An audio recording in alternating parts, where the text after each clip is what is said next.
Table by the garbage disposal. I stared at the handwritten name card in my trembling hand, the elegant calligraphy seeming to mock me as I read it again. Grace Sarian, kitchen station. Around me, guests in their designer maternity dresses and perfectly coordinated outfits clutched their own placement cards, excitedly discussing their proximity to the gift opening area and the main celebration space. Before we jump back in, tell us where you're tuning in from, and if this story touches you, make sure you're a subscriber, because tomorrow, I've saved something extra special for you. Tell us a duh. My fingers tightened around the card, certain there must be some mistake. But there it was, my name, assigned to a folding chair squeezed between the industrial garbage disposal and the catering prep area. Hidden away from the celebration I had flown 8,000 miles to attend and secretly funded with my life savings. Before we dive into this story, I need you to understand something. When I boarded that 14-hour flight from Manila to Los Angeles 3 days earlier, I thought I was coming home to celebrate the most important moment in my sister's life.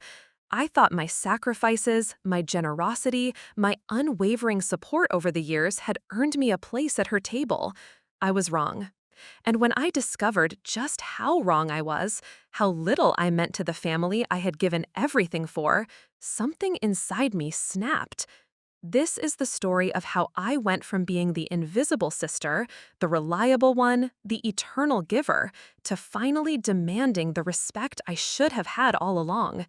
Because sometimes, the only way to be seen is to make it impossible for others to look away. I'd always been the practical one in the Sarian family. While my younger sister Whitney flitted from dream to dream, career to career, man to man, I was the rock. Steady, dependable, quietly building a life for myself in the Philippines while everyone else chased their American dreams. Grace just figures things out, my mother would say. Not quite a compliment, more a statement of fact, as if my resourcefulness was my defining trait. Useful, but unremarkable. When Whitney announced she was pregnant with her boyfriend Blake's baby after knowing him for only 6 months, I was genuinely happy for her. Blake seemed kind, stable, and genuinely in love with my free-spirited sister. Their whirlwind romance had surprised everyone back home in California, but it felt right. What didn't feel right was the baby shower Whitney envisioned. "I want something absolutely magical," Whitney had gushed during our video call 3 months earlier. Her engagement ring, Blake had proposed the moment they found out about the pregnancy, catching the light as she gestured excitedly from her Santa Monica apartment. Picture this, garden party vibes at the Milliken estate, complete with a champagne fountain, custom floral walls for photos, and a dessert table that looks like something from a magazine. Oh, and I want to do the whole gender reveal thing with pink and blue smoke cannons. I had smiled, genuinely thrilled to see her so excited about becoming a mother. But then came the words that would set everything in motion. "The only problem," my father Paul had interjected from the background, appearing on screen with his reading glasses perched on his nose, "is that the Milliken estate costs a small fortune. Your mother and I can contribute, but nowhere near what you're talking about, sweetheart." Whitney's face had fallen, and I felt that familiar tug in my chest, the same one I'd felt my entire life whenever my sister was disappointed.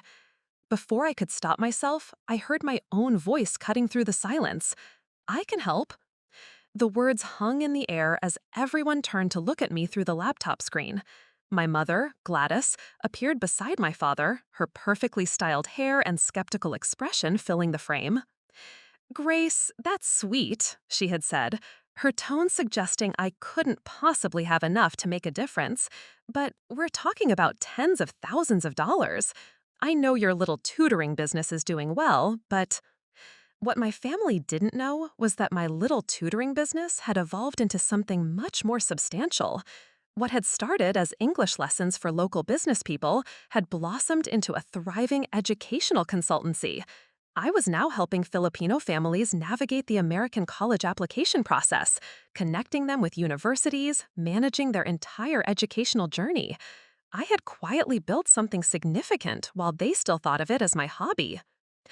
I know exactly what it costs, I had said simply, my heart racing as I prepared to reveal just how much I was willing to give. I can cover the venue, the catering, and the decorations. Consider it my gift to you and the baby. The shock on their faces had been worth every penny I was about to spend. My mother's jaw literally dropped. Whitney's eyes filled with tears. My father leaned forward, squinting at the screen as if he couldn't quite believe what he was hearing. Grace, are you serious? That's incredible. But how can you possibly afford? Let me worry about that, I had interrupted, already mentally calculating which of my savings accounts I need to tap. I want you to have the perfect day. You're having your first baby. This is important. And so I did. Over the next 3 months, I wrote transfer after transfer, watching my carefully built nest egg disappear into Whitney's dream shower. The venue deposit, $8,000. The catering for 80 guests, $12,000. The custom floral installations, $6,000. The photographer, the dessert table, the champagne fountain, the personalized favors, each expense adding up to a total that would have bought me a car or funded a year of expansion for my business. But I did it gladly, secretly, with the understanding that this was my gift to my sister, not one to be announced publicly. I wasn't seeking recognition. I just wanted Whitney to have her perfect day, and I wanted my parents to not have to drain their retirement savings to make it happen. "You're being too generous," my business partner Krista had said one evening as she watched me review vendor contracts in my Manila apartment. "Does Whitney even realize how much you're contributing?" I had shrugged, authorizing another payment. "It doesn't matter. She's my sister. Family takes care of family." That was my first mistake, assuming that generosity would be reciprocated with basic inclusion and respect, assuming that my love and sacrifice would translate into being valued as an equal member of my own family. I should have known better. I should have remembered that in the Sarian family hierarchy, I had always been the afterthought, the one who made things work while others took the credit. But hope is a dangerous thing, and I had allowed myself to hope that this time would be different. The weekend of the baby shower arrived with perfect Southern California weather. Clear skies, gentle breeze, and that golden light that made everything look like a movie set. I had arrived in Los Angeles 3 days early, jet-lagged but excited, my suitcase packed with carefully chosen outfits, and a heart full of anticipation for the celebration I had made possible. But as I stood in the opulent foyer of the Milliken estate, holding that placement card with my name assigned to the kitchen area, I realized that some things never change. And that was when I knew it was time to change everything else. Growing up as the eldest Sarian daughter had meant growing up invisible. While Whitney commanded attention with her dramatic stories, her latest boyfriends, her ever-changing career aspirations, I was the one quietly excelling in school, working part-time jobs to save money, planning practical futures that nobody found particularly interesting to discuss at family dinners. "Grace is so independent," became the family refrain whenever anyone asked about me. Not "Grace is brilliant," or "Grace is ambitious," or even "Grace is successful." Just independent, as if my self-sufficiency was both my greatest asset and the reason I could be safely ignored. The pattern had been established early. When I graduated valedictorian from high school, the family celebration lasted exactly one dinner out at Applebee's before the conversation shifted to Whitney's upcoming dance recital. When I received a full scholarship to UC San Diego, my parents were proud but practical. Well, that's one less tuition we have to worry about. When Whitney decided to drop out of community college after one semester to pursue modeling, it became a family crisis, requiring interventions, discussions, and eventually financial support for her portfolio development. I learned to celebrate my victories quietly, to solve my problems independently, to need less so that others could have more. It became my identity. Grace, the one who handles things. Grace who doesn't need help. Grace who just figures it out. After college, when most of my classmates were fighting for entry-level positions in saturated American markets, I made what my family considered an incomprehensible decision. I moved to the Philippines. Not for love, not for adventure, but because I had seen an opportunity they couldn't understand. "You're moving where?" my mother Gladys had asked, her voice rising to that particular pitch she reserved for moments when she was convinced I was making a terrible mistake. Grace, honey, you have an economics degree from a prestigious university. Why would you go backwards to some developing country? Preparing and narrating this story took us a lot of time, so if you are enjoying it, subscribe to our channel. It means a lot to us. Now back to the story. But it hadn't been backwards at all. I had recognized what my family couldn't see, that English education was becoming increasingly valuable in Southeast Asia, and that my background, Filipino-American, perfectly bilingual, understanding of both cultures, made me uniquely positioned to build something significant. I started small, offering private English tutoring to business executives in Manila who needed to improve their communication skills for international markets. Word spread quickly. Soon, I was designing curricula for entire companies, then consulting for families whose children wanted to study in America. Within 2 years, I had hired my first employee. Within 5, I was running a consultancy that helped hundreds of Filipino students navigate American university applications every year. My parents had no idea of the scope of what I had built. To them, I was still just teaching English, a quaint career choice that allowed me to live affordably abroad while they focused on more pressing concerns, like Whitney's struggle to find herself in Los Angeles, her string of failed relationships, her inability to stick with any career path for more than 18 months. Every few months, I would get updates during our family video calls. Whitney had started a new job, quit a new job, met a wonderful man, broken up with the wonderful man, was thinking about going back to school, had decided against going back to school. Through it all, I was the stable one, the reliable one, calling faithfully every Sunday, remembering birthdays, sending Christmas gifts that often cost more than I admitted. When Whitney turned 32 last year, still unmarried and working as a part-time yoga instructor while living in a studio apartment in one of the most expensive cities in America, the family worry reached fever pitch. I listened to my mother's concerns during our weekly calls, offered advice when asked, and quietly wondered if anyone ever worried about me the same way. But when Whitney met Blake at a coffee shop in Venice Beach 6 months later, everything changed. Suddenly she was glowing, planning, talking about futures and foundations and all the things she had never seemed interested in before. Blake was different from her usual type, older, established, with a successful contracting business and a house in Santa Monica. Most importantly, he adored her in a way that seemed to bring out the best version of my sister. The pregnancy announcement had come just 3 months into their relationship, but instead of the family panic I might have expected, everyone was thrilled. Whitney was finally settling down, finally with someone stable, finally moving toward the traditional milestones my parents had always hoped for her. "It's like a miracle," my mother had confided during one of our calls. "Whitney is so happy, so focused. Blake is wonderful with her, and he has such a good head on his shoulders. They're talking about marriage, about buying a bigger house. Finally, she's found her path." I was genuinely happy for Whitney, but I couldn't help noticing that my own achievements over the past decade, building a business from nothing, becoming financially independent, creating a life of purpose and meaning, were never discussed with the same reverence. Success, it seemed, was only celebrated in our family when it came wrapped in conventional packaging. When Whitney started planning the baby shower, I heard the familiar note of overwhelm in her voice that had characterized every major event in her life. The vision was grand, the budget was intimidating, and the execution felt impossible given her and Blake's current financial situation. That's when I knew I wanted to help, not just contribute, but ensure that my sister had exactly the celebration she dreamed of.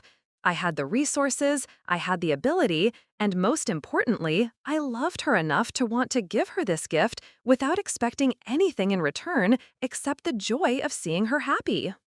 What I hadn't expected was to be treated like a charitable obligation rather than a beloved sister. What I hadn't anticipated was discovering that my generosity, rather than earning me a place of honor at Whitney's celebration, would somehow make me even more invisible than before. But as I stood in that elegant foyer, holding a placement card that relegated me to the kitchen area, I realized that all those years of accepting less, of needing less, of being convenient rather than cherished had led to this moment. And for the first time in my 35 years, I decided that being invisible was no longer acceptable. The video call that changed everything happened on a rainy Tuesday evening in Manila.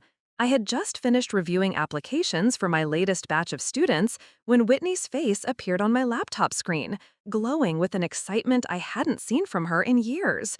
Blake was beside her, his arm wrapped protectively around her shoulders, both of them practically vibrating with anticipation. "Grace, we have news!" Whitney had burst out before I could even say hello properly. "We're having a baby!"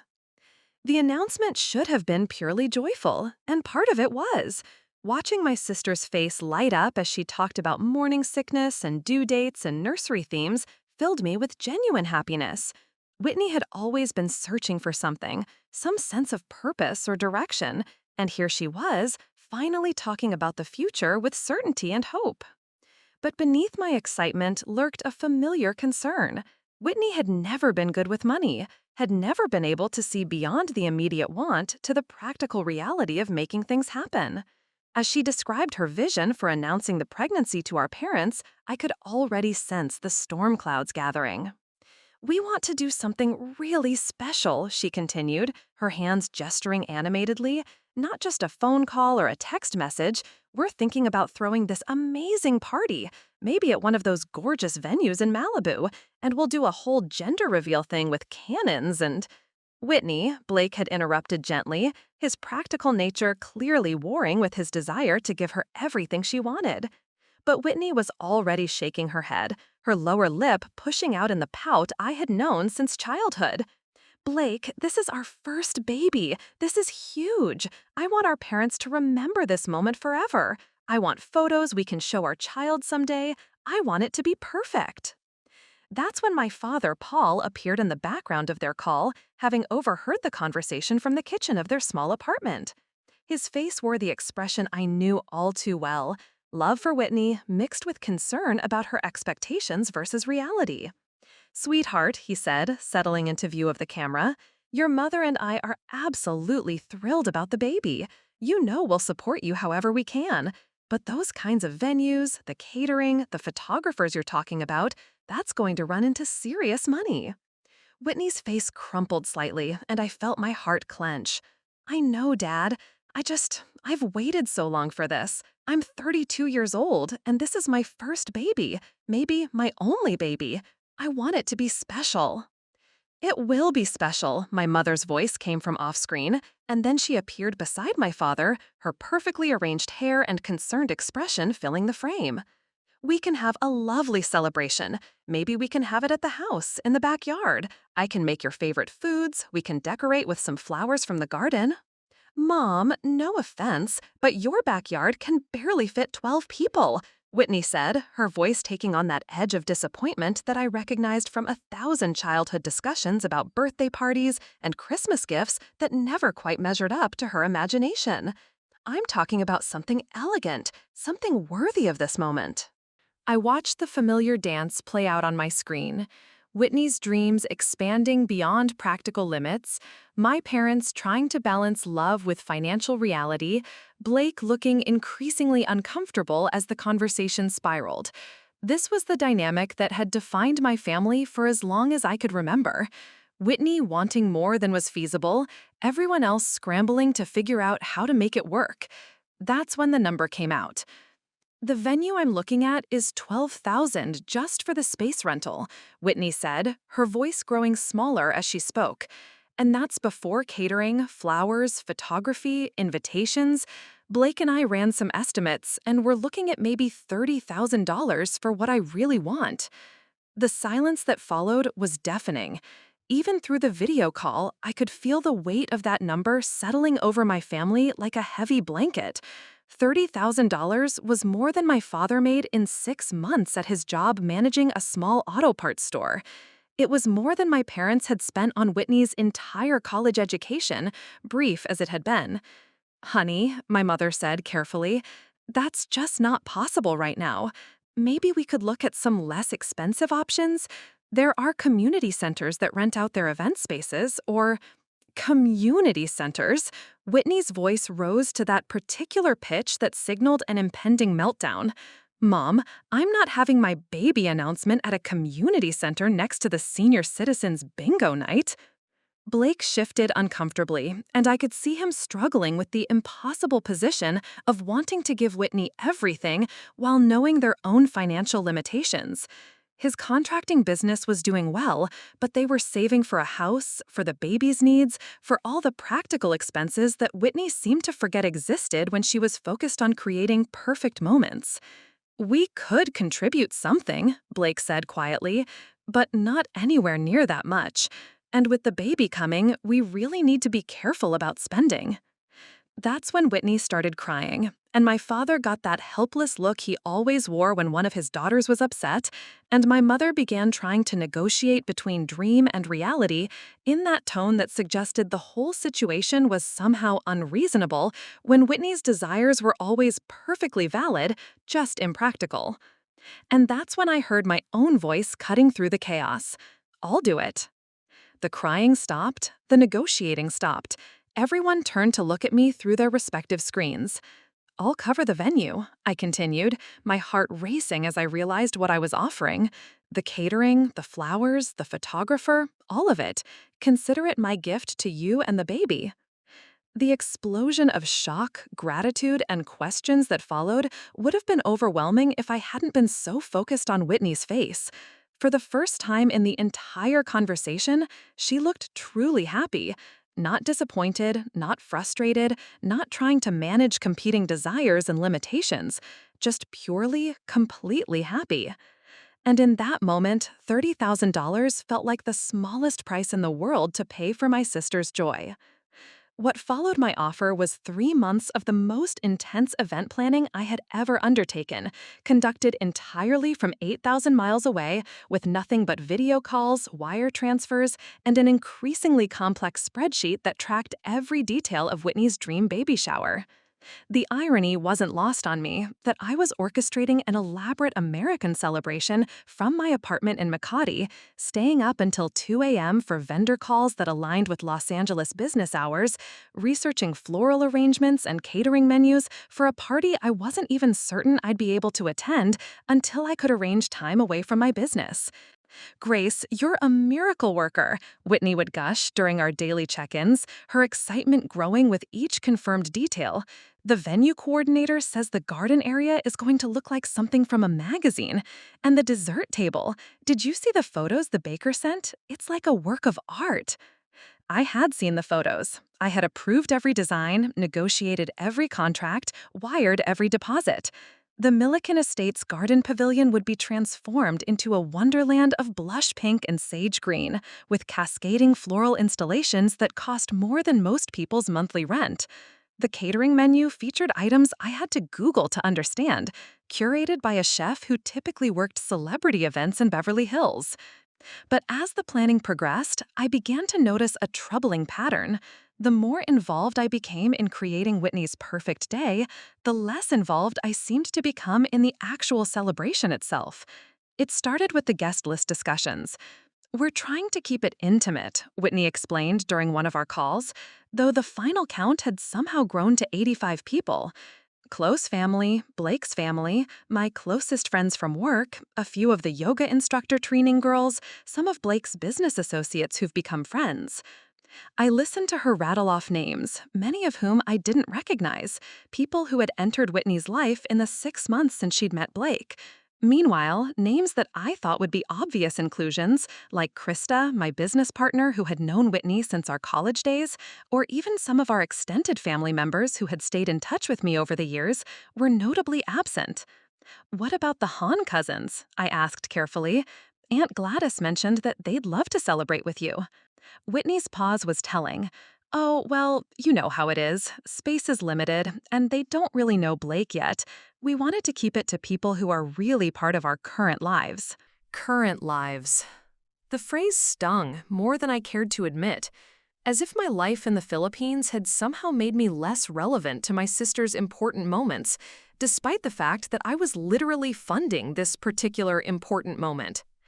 The exclusions became more apparent as the weeks went on.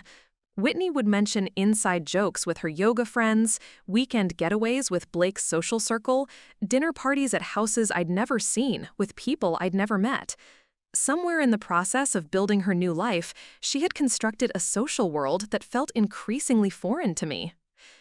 "You should really get to know Jude and Austin," she told me one evening, referring to two of Blake's closest friends. "They're going to be such a big part of the baby's life.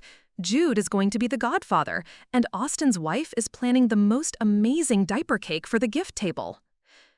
Godfather. I felt a small twist in my stomach as I realized that major decisions about my future niece or nephew were being made within this circle of new relationships, while I remained on the periphery, useful for funding but not consulted for input.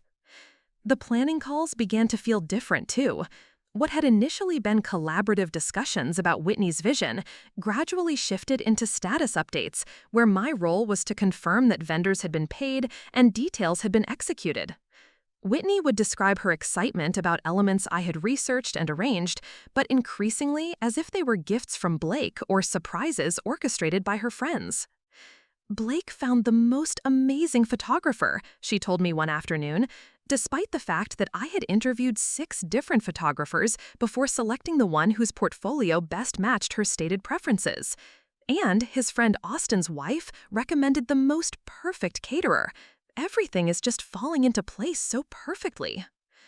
I wanted to correct these misattributions, to remind Whitney that the photographer had been selected from a list I had compiled, that the caterer had been chosen based on my research and negotiations.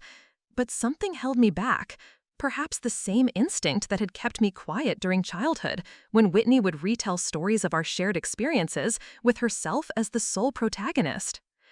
The dress code conversation was another small revelation. Whitney spent 20 minutes describing the color palette she wanted guests to follow, the general level of formality, the request for garden party chic that would photograph well with the venue's aesthetic. "I'm sending detailed guidelines to everyone," she said excitedly. "I want the photos to look cohesive, like something from a lifestyle magazine." "That sounds beautiful," I replied. "Should I plan for something specific? I'm thinking maybe a floral dress or—" "Oh, you'll figure something out," Whitney interrupted, already moving on to discuss the signature cocktail menu. "You always look nice." "You always look nice." Not, "I want you to feel beautiful," or "let me help you find something perfect," or even, "here are the specific guidelines I'm sending everyone else." Just the casual dismissal that suggested my appearance at her carefully curated event was an afterthought, requiring minimal consideration. As the final weeks approached, I found myself working harder than ever to ensure every detail is perfect, while feeling increasingly disconnected from the celebration itself. I was orchestrating Whitney's dream from the shadows, invisible to everyone except when payments needed to be processed or problems needed to be solved. The final confirmation call with the venue coordinator summed up my role perfectly. "Miss Sarian," she said, "everything is absolutely stunning. Your sister is going to have the most magical day. I have to say, whoever planned this really understands luxury events." "Thank you," I replied, not bothering to correct her assumption that someone else had been the mastermind behind the coordination. 3 days later, I boarded my flight to Los Angeles, excitement warring with a growing sense of unease about what kind of reception awaited me at the celebration I had created but was somehow no longer truly part of. The Milliken estate was even more beautiful than the photos had suggested. As my Uber pulled through the wrought iron gates and up the winding driveway lined with ancient oak trees, I felt a surge of pride mixed with anticipation. The garden pavilion was visible in the distance, already decorated with the cascading floral arrangements I had spent weeks coordinating. Everything looked absolutely perfect. I had arrived in Los Angeles 3 days earlier, fighting jet lag and the strange disorientation that always came with returning to a place that was supposed to be home but felt increasingly foreign. My parents had picked me up from LAX, and the drive to their house in Pasadena had been filled with excited chatter about the upcoming celebration. "Whitney is just beside herself with excitement," my mother Gladys had said, twisting in the passenger seat to look at me. "She keeps saying it's going to be even more beautiful than she dreamed. You've really outdone yourself, honey." My father Paul had caught my eye in the rearview mirror. "We can't thank you enough, Grace. This means everything to Whitney and to us. We know it wasn't a small gesture. Their gratitude had felt genuine and warm, temporarily easing the anxiety that had been building in my chest during the long flight. Maybe I had been overthinking things. Maybe the distance and the stress of coordinating everything remotely had made me more sensitive to slights that weren't really there. But as I walked through the estate's grand entrance, following the hand-lettered signs directing guests to the garden pavilion, that anxiety came flooding back. The space was breathtaking, exactly as I had envisioned it.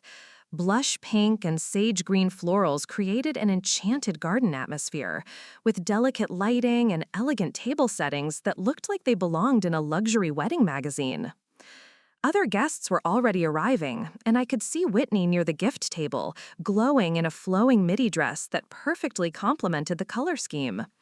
She looked radiant, happy, surrounded by friends who were exclaiming over every detail of the setup. This was her moment, exactly as she had dreamed it, and I felt a genuine surge of joy at seeing her so perfectly content. That's when I approached the reception table to find my seat assignment. The young woman managing the guest list smiled brightly as I approached. "Name, please?" "Grace Sarian," I said, scanning the alphabetically arranged place cards spread across the linen-covered table. Her smile faltered slightly as she rifled through the cards, her movements becoming more frantic as she clearly couldn't locate what she was looking for. Sarian, I'm so sorry. Let me check the secondary list." She pulled out a clipboard and scanned it quickly, her expression growing more confused. "Oh," she said finally, her voice dropping to an uncertain whisper. Let me double-check this with the host." But I had already spotted it. At the very end of the table, separate from the neat alphabetical arrangement, was a single card that looked different from the others, hastily written, as if it had been added at the last minute. My name was scrawled across it in handwriting that didn't match the elegant calligraphy of the other assignments. Grace Sarian. Kitchen station. Kitchen station? Not table 12, or table 15, or even table 20. Kitchen station. I picked up the card, staring at the words as if they might rearrange themselves into something that made sense.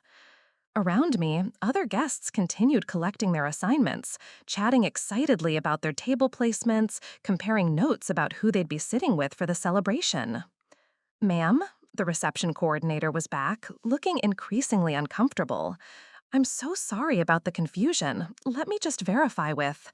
"Where exactly is the kitchen station?" I asked, my voice sounding strangely calm despite the pounding of my heart. She gestured toward a side entrance to the estate's main building. It's in the prep area, next to where the catering staff is working. I think there might be some mistake." But there was no mistake. I could see it clearly now, the pattern that had been building for months, but that I had been too hopeful, too generous, too willing to overlook to fully acknowledge. This wasn't an oversight or a seating chart error. This was intentional. I had funded this entire celebration. I had spent 3 months coordinating every detail from another continent. I had depleted my savings account to create Whitney's perfect day.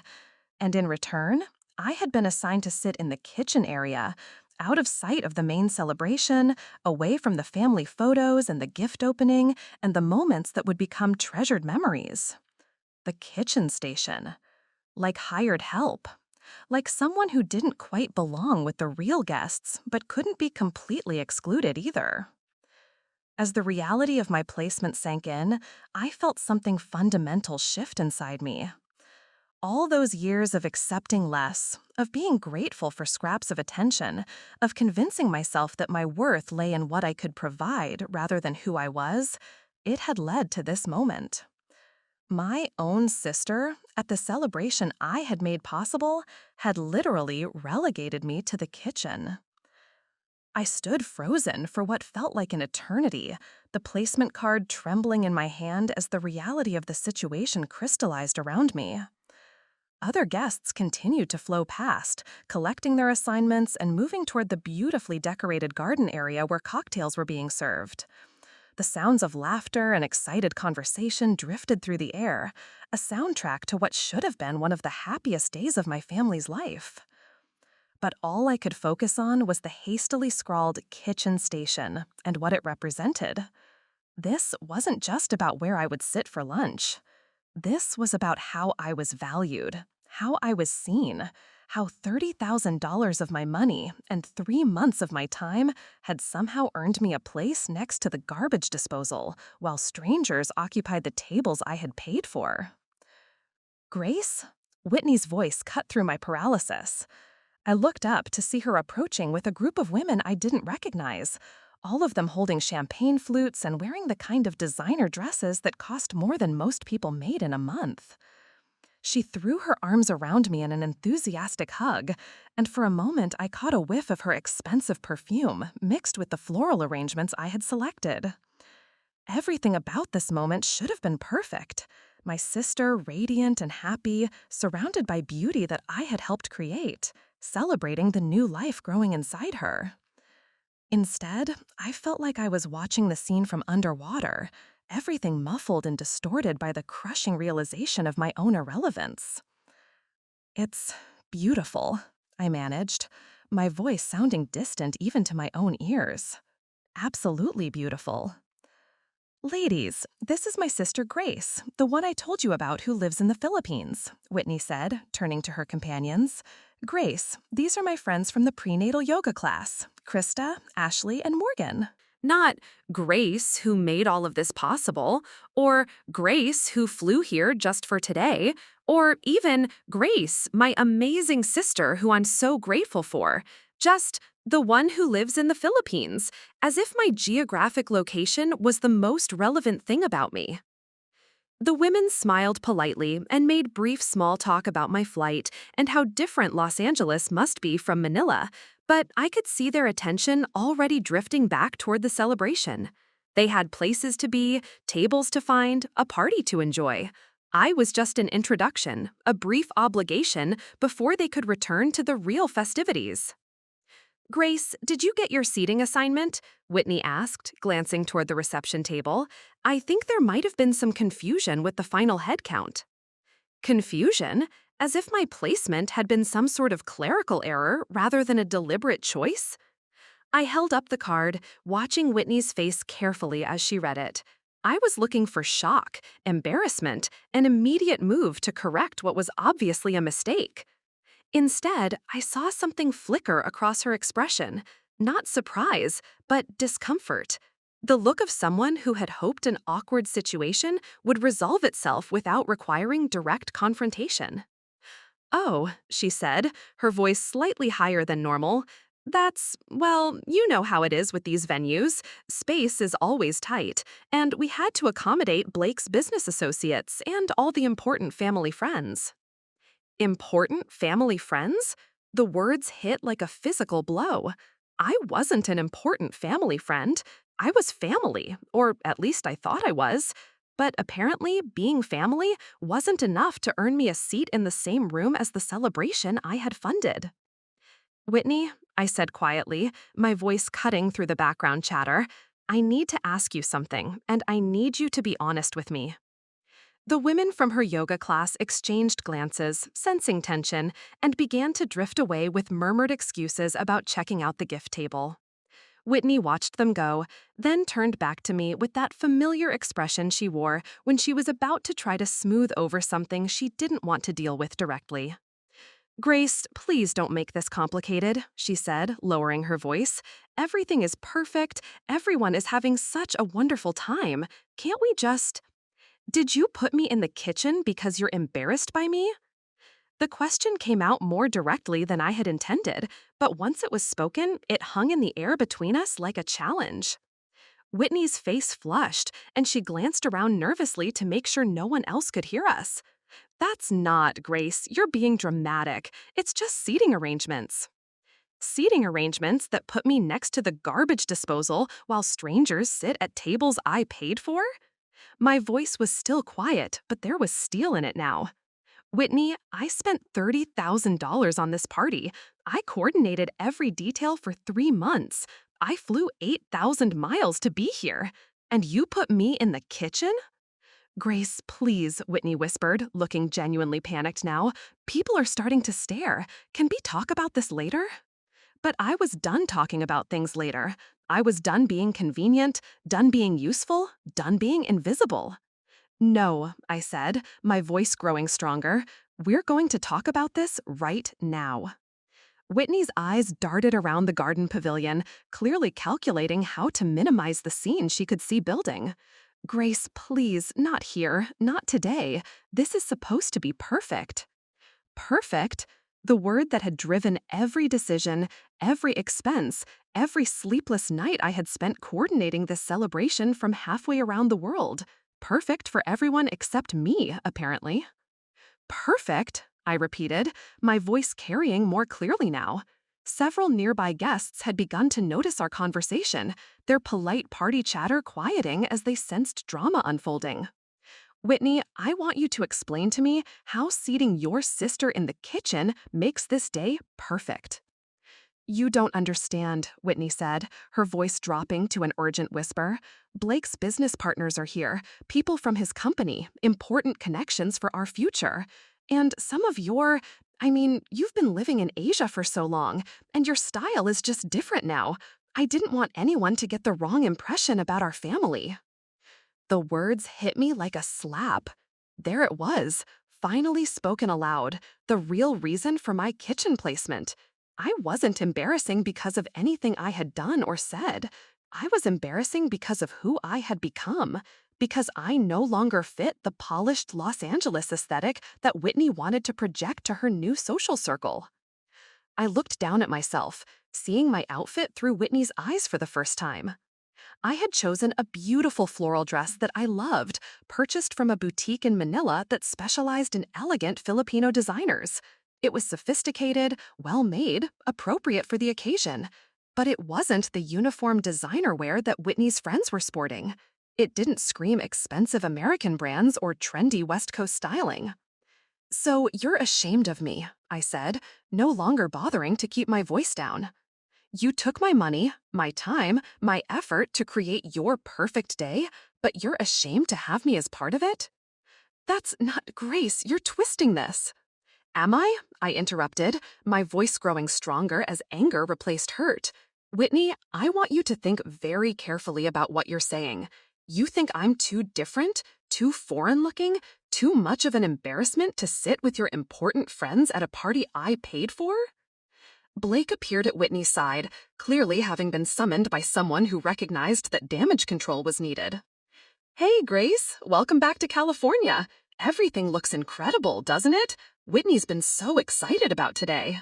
Blake, I said, turning to face him directly, did you know that Whitney seated me in the kitchen because she thinks I'll embarrass your business associates? The color drained from Blake's face. What? No, that can't be right.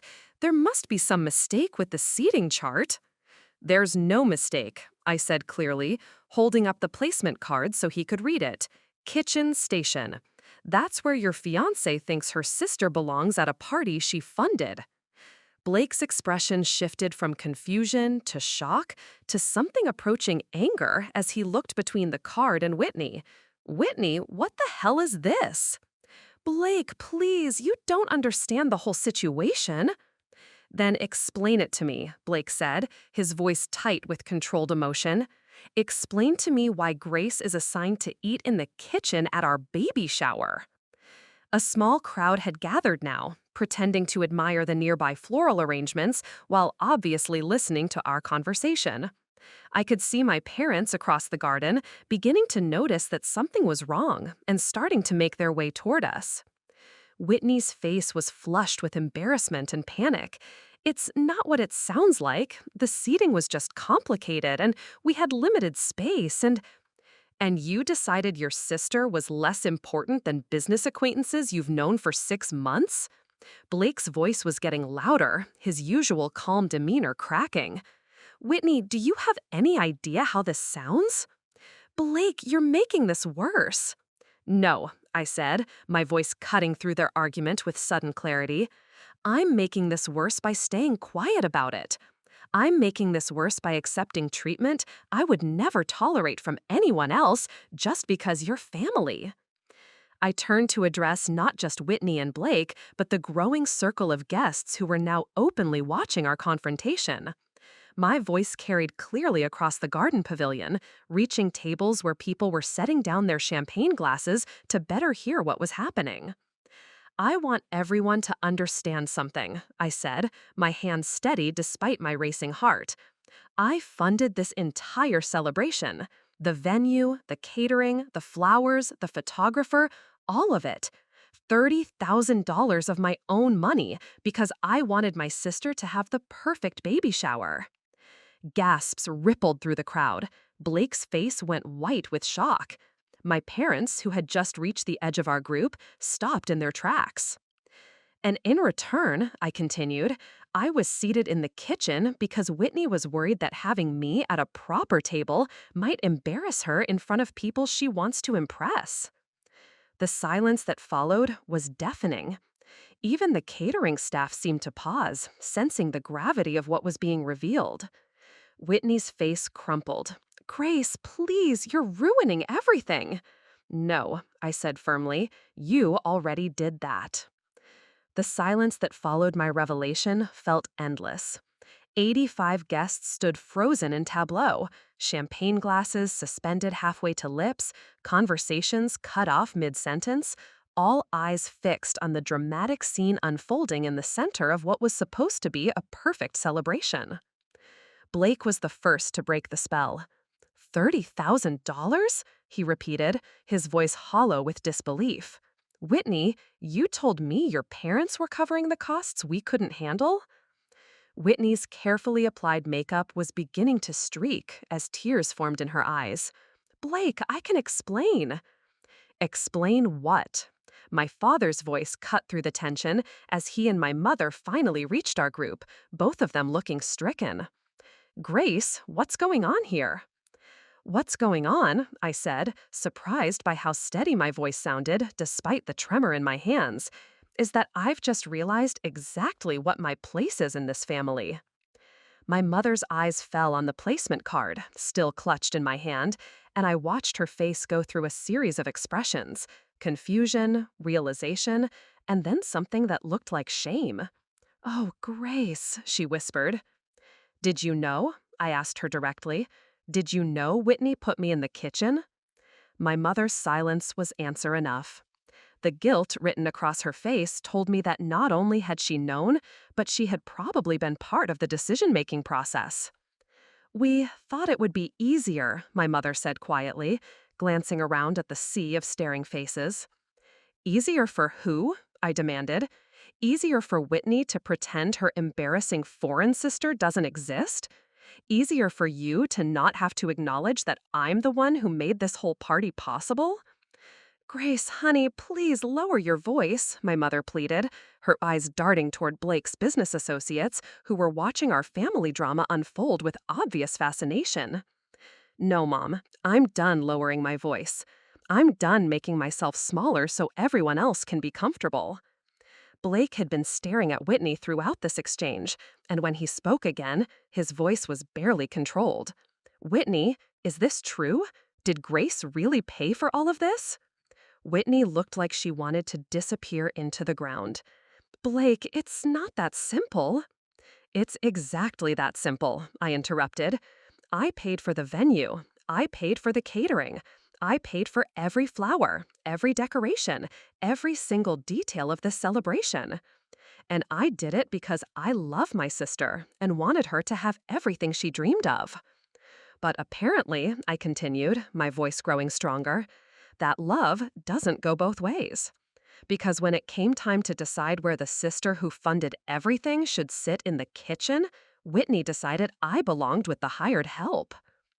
One of Blake's business partners, a distinguished-looking man in his 50s, cleared his throat and began backing away from our group. Blake, perhaps we should give your family some privacy. No, Blake said firmly, his eyes never leaving Whitney's face.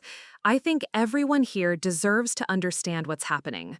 Grace, you said $30,000? I nodded, pulling out my phone and opening my banking app. Would you like to see the transfer receipts? Because I have them all.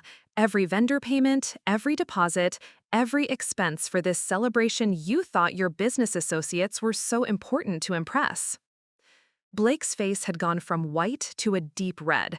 Whitney, we talked about this. We agreed we couldn't afford something this elaborate. You told me your parents were helping with some of the costs, but nothing like this amount. I wanted it to be a surprise, Whitney said weakly, her voice barely audible. A surprise? Blake's voice rose. You let your sister spend $30,000 on our party without telling me, without telling anyone, and then you seated her in the kitchen because you were embarrassed by her? The crowd around us was no longer pretending not to listen. Phones had appeared, and I realized with a sinking feeling that this confrontation was likely being recorded, that Whitney's perfect day was being documented in ways she had never intended. But I was past caring about her embarrassment. Years of swallowing my hurt, of accepting less than I deserved, of being grateful for scraps of attention had led to this moment. And if it took public humiliation to finally make my family see me clearly, then so be it. Whitney, I said, looking directly at my sister, I need you to understand something. I didn't pay for this party so you would owe me something. I didn't do it for recognition or gratitude. I did it because I thought family meant something. I thought my place in your life was secure. My voice cracked slightly, but I pushed through. But you've shown me exactly what I'm worth to you. You took my money, you took my time, you took my love, and you gave me a seat in the kitchen because you were ashamed to have me as part of your celebration. Whitney was crying openly now, but I felt no satisfaction in her tears. Only the hollow ache of finally understanding that the family I had been trying so hard to remain connected to had never truly seen me as an equal member. I'm done, I said simply. I'm done being the invisible sister, the useful one, the one who gives everything and asks for nothing in return. The car ride to my hotel was silent, except for the hum of the Uber driver's air conditioning and the occasional buzz of my phone. I had turned off notifications after the 15th message, but I could see the screen lighting up constantly with calls and texts from my family. The driver kept glancing at me in the rearview mirror, probably wondering why his passenger looked like she'd just walked away from a crime scene. In a way, I had. I had just committed the ultimate family crime, telling the truth publicly, refusing to protect everyone else's comfort at the expense of my own dignity. My hotel room felt like a sanctuary when I finally closed the door behind me. I kicked off my heels, the floral dress that had been deemed too embarrassing for Whitney's important guests suddenly feeling like armor. I was proud of this dress, proud of the life I had built in Manila, proud of the woman I had become during my years away from this suffocating family dynamic.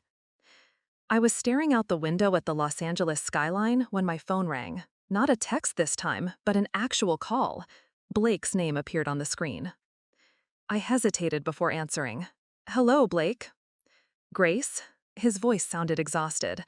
I'm calling from my car. I left the party. You left your own baby shower? I couldn't stay there after what happened, after what I learned. There was a long pause. Grace, I had no idea about the money, about the seating arrangement, about any of it. Whitney told me your parents were helping with costs and that they handled all the planning. I sank into the hotel room's armchair. She let you believe that? Completely. When you said $30,000 in front of everyone, I thought you were exaggerating to make a point. But I just called the venue coordinator, and she confirmed every payment came from your account. Every single one. His voice cracked slightly. Grace, I am so incredibly sorry. If I had known you were funding our celebration, you would have been at the head table. Hell, you would have been co-hosting the entire event. Blake, you don't have to apologize. This isn't your fault. Isn't it? I'm marrying into this family. I should have paid closer attention to how you were being treated. I should have questioned why Whitney's sister was seated separately from everyone else. I closed my eyes, feeling the first genuine relief I'd experienced in hours. Thank you for saying that. It means more than you know. There's something else, Blake continued. I confronted Whitney after you left. I demanded to know the truth about everything, the payments, the planning, the seating decision. And she broke down completely, started talking about how successful you've become, how confident you seem now, how different you are from the rest of the family. She said she felt inadequate next to you and worried that her friends would judge her by comparison. I felt a complex mix of emotions, hurt that Whitney saw me as competition rather than support, but also a strange recognition of something I had never considered. She felt inadequate.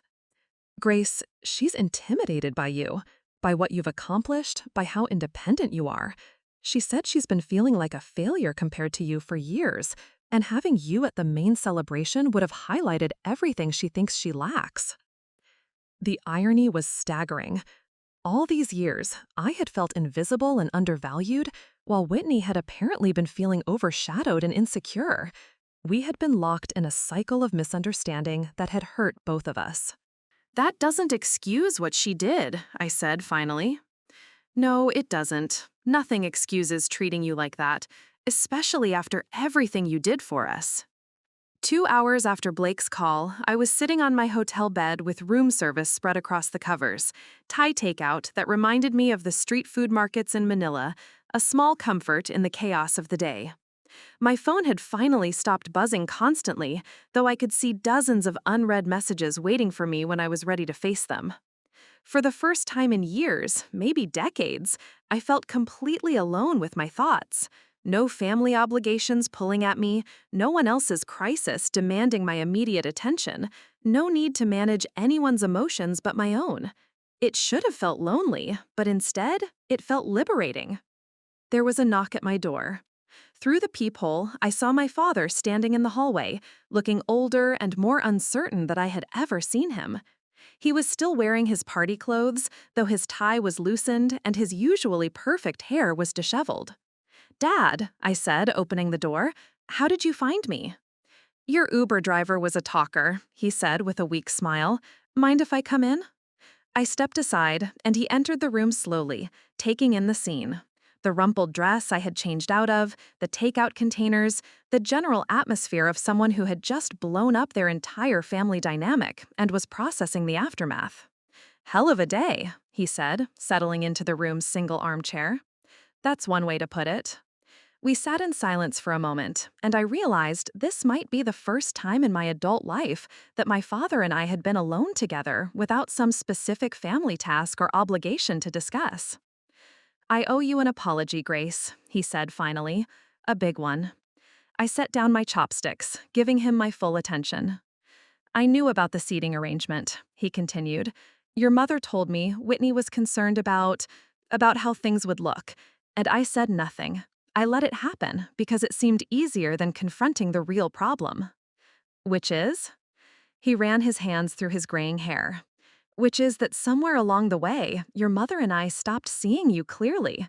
We got so used to you being the strong one, the independent one, the one who didn't need help, that we forgot you might need acknowledgement, appreciation, basic respect." His words hit something deep inside me that I hadn't even realized was still hoping for this conversation. "Whitney was always the one with problems that needed solving," he continued. "Emotional crises, financial troubles, career confusion. You were the one with solutions, and we made the mistake of thinking that made you less deserving of our attention." "Dad, let me finish, please. What happened today, what you did, it was necessary. Painful as hell to watch, but necessary. Because we had created a dynamic where you gave everything and received nothing, and we all pretended that was normal." I felt tears threatening for the first time since leaving the party. I just wanted to be valued, not for what I could provide, but for who I am. "You should be valued that way. You should have been valued that way all along." He leaned forward, his expression more serious than I had ever seen it. "Grace, I want you to know that what you've built in Manila, the life you've created, the business you've grown, I'm incredibly proud of all of it. And I'm ashamed that you had to learn about that pride secondhand instead of hearing it from me directly." "Thank you," I whispered, the words I had been waiting my entire life to hear finally spoken. "There's going to be fallout from today," he warned. "Your mother is devastated, Whitney is a mess, and half of Los Angeles probably has videos of our family drama." I know, but Dad, I couldn't keep pretending everything was okay. I couldn't keep accepting crumbs and calling it love. You shouldn't have to. And if it takes rebuilding this entire family from the ground up to make sure you never feel invisible again, then that's what we'll do. 3 weeks later, I was back in Manila, sitting in my office overlooking the bustling streets of Makati, when my phone rang with a call from Los Angeles. Whitney's name appeared on the screen, the first time she had attempted to contact me since the baby shower disaster. I let it ring twice before answering. "Hello, Whitney." "Grace." Her voice was small, tentative. "Thank you for picking up. I wasn't sure you would." "I wasn't sure I would either," I admitted, setting aside the client proposal I had been reviewing. "I'm calling because Blake and I went to couples counseling yesterday, and our therapist said I needed to have an honest conversation with you, not to fix things for me, but to understand what I did wrong." I was surprised by the directness of her approach. The old Whitney would have spent 20 minutes building up to the real conversation, testing the waters, trying to gauge my mood before risking vulnerability. "Okay," I said simply. "I'm listening." "I was jealous of you," she said in a rush, as if the words had been dammed up inside her and were now flooding out. "I know that sounds crazy because I'm the one who's always gotten all the attention, all the support. But Grace, you built this amazing life. You're successful, independent, confident. You don't need anyone to rescue you or fix your problems or make your dreams happen." She paused, and I could hear her breathing heavily, as if this confession was physically difficult. When Blake's business friends were coming to the shower, all I could think about was how they would see us, how they would see me next to you. And I realized I would look like the screw-up sister who needed her family to pay for her dreams, while you would look like the accomplished one who had her life together. "So you hid me away?" I said, not accusingly, but seeking clarity. I hid you away because I was ashamed of myself, not of you. But I made it about you being embarrassing instead of me being insecure. And Grace, that was unforgivable. I stared out my office window, watching the controlled chaos of Manila traffic below.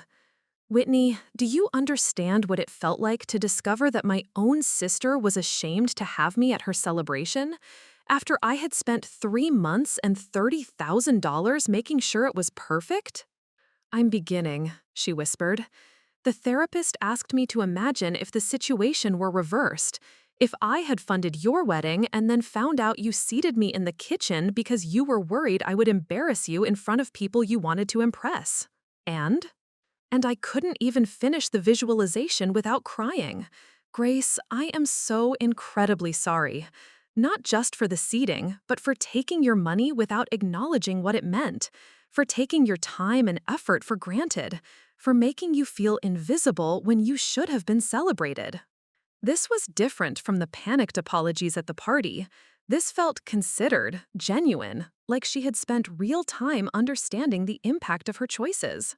"I appreciate that," I said carefully. "But Whitney, I need you to understand that sorry isn't enough to go back to how things were before." "I know. Blake helped me understand that. He said trust has to be rebuilt through actions, not just words." "What does that look like to you?" "It looks like me paying you back every penny you spent on the shower. It looks like making sure everyone in our family and social circle knows what you did for us. It looks like me learning to value you for who you are, not just what you can do for me." I felt a cautious hope stirring in my chest. Those are good starts. "There's something else," Whitney continued. "Blake and I want to fly to Manila, not for you to take care of us or show us around, but so we can see your life, meet your friends, understand the world you've built, so we can know you as Grace the successful businesswoman, not just Grace the reliable sister." For the first time since the baby shower, I smiled genuinely. I'd like that. 6 months later, I stood in the kitchen of my Manila penthouse, carefully arranging traditional Filipino desserts on elegant serving platters while keeping one eye on the clock. My guests would be arriving soon for what had become our new family tradition, Sunday dinner at Grace's, where everyone came to me instead of me always traveling to accommodate everyone else's schedules. Need any help? Blake called from the dining room, where he was setting the table with the fine china I had inherited from my Filipino grandmother. Pieces that had never seemed important enough to use for previous family gatherings, but which now felt like exactly the right statement about whose home this was and whose culture would be honored here. Just moral support, I replied, echoing the same words I had said months ago in Los Angeles, though this time without the underlying anxiety. Blake had kept his promise about visiting Manila. He and Whitney had come for 2 weeks in February, staying in a hotel rather than assuming they could occupy my guest room, treating the visit like the learning experience it was meant to be. I had watched Blake's genuine fascination as I showed them my office, introduced them to my business partners, took them to the restaurants and markets that had become my regular haunts. Most importantly, I had watched Whitney see me in my element for the first time in years, not as the helpful sister who solved problems from the background, but as Grace Sarian, CEO of a thriving educational consultancy, fluent in 3 languages, comfortable navigating international business relationships, respected by colleagues and clients alike. "You're different here," Whitney had observed on their 3rd day as we sat in my favorite cafe overlooking Manila Bay. "More confident, more yourself." "I'm the same person I always was," I had replied. "You're just seeing me clearly for the first time." The intercom buzzed, announcing Whitney's arrival from the airport. When I opened the door, she looked genuinely happy to see me. Not relieved that I was available to help with something, not grateful that I was solving a problem, just happy to be in my presence. "Grace!"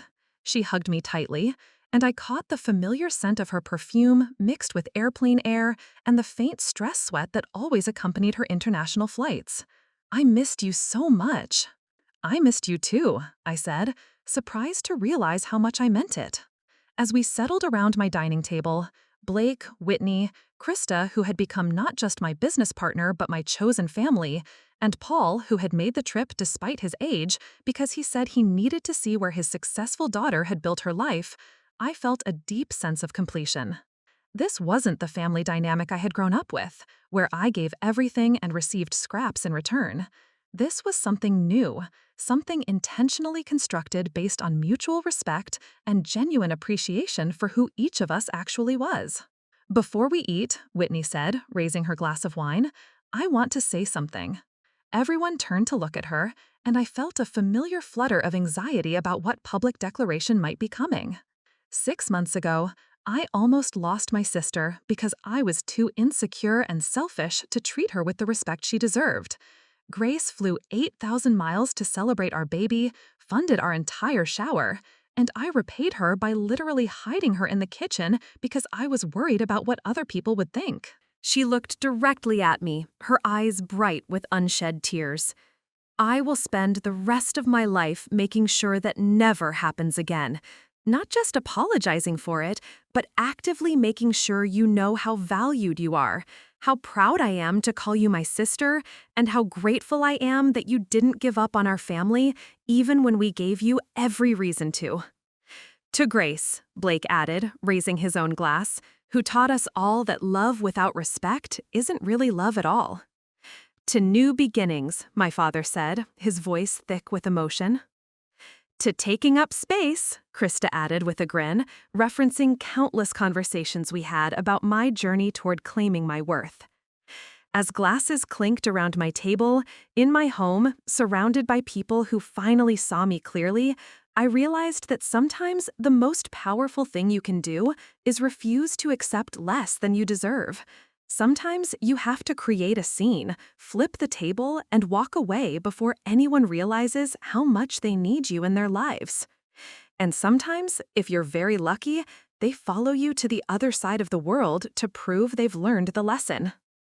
"To family," I said finally, both given and chosen. Up next, you've got 2 more standout stories right on your screen. If this one hit the mark, you won't want to pass these up. Just click and check them out. And don't forget to subscribe and turn on the notification bell so you don't miss any upload from us.